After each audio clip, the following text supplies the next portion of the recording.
आदाब नाज़रीन, खास खबरों में आपका खैर मकदम है। वज़ीर आज़म नरेंद्र मोदी आज उत्तर प्रदेश की राजधानी लखनऊ में दिफाई नुमाइश 2020 का इफ्तिताह करेंगे। 2 साल में होने वाली दिफाई नुमाइश का ये 11वां एडिशन है।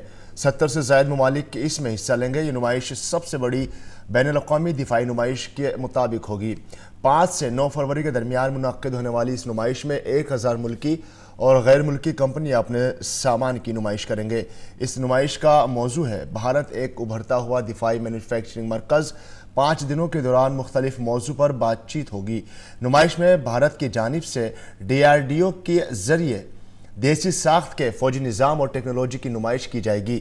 DRDO तमाम टेक्निकल ग्रुप के 500 से ज़ायद मसनूआत की नुमाइश करेगा।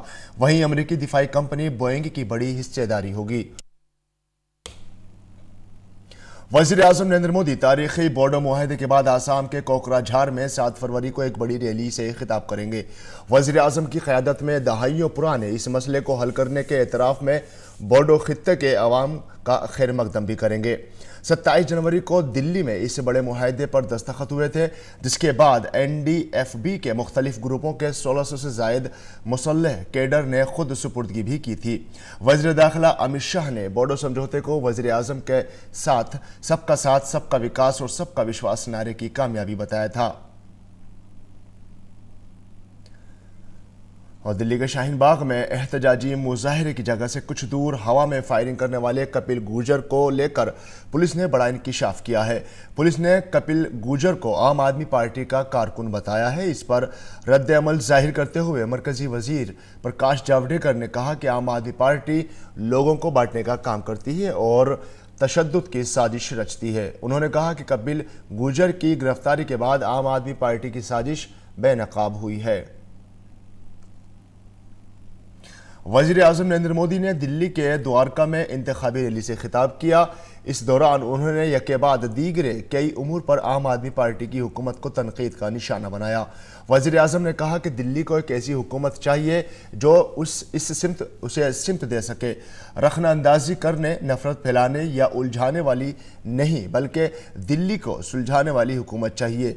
वज़ीर आज़म ने CAA और दफ़ा 370 की मुखालफत करने वाली पार्टियों को तनकीद का निशाना बनाया और कहा कि जो लोग बटला हाउस के दहशतगर्दों के लिए आंसू बहाते हों और दिल्ली की क्या तरक्की करेंगे। आयुष्मान योजना दिल्ली में नाफिज नहीं हुई है। वज़ीर आज़म ने अपनी रैली में इस मसले का भी जिक्र किया और कहा कि दिल्ली का कोई शख्स अगर दिल्ली के बाहर भी बीमार हो तो उसे आयुष्मान योजना का फ़ायदा मिलेगा, जबकि मोहल्ला क्लिनिक का फ़ायदा सिर्फ दिल्ली के लिए है। और दिल्ली में आम आदमी पार्टी ने कल अपना इंतखाबी मंशूर जारी कर दिया है। इससे पहले आपने गारंटी कार्ड जारी किया था, जिसमें इस वक्त जारी तमाम मंसूबों को इलेक्शन के बाद भी जारी रखने की गारंटी दी थी।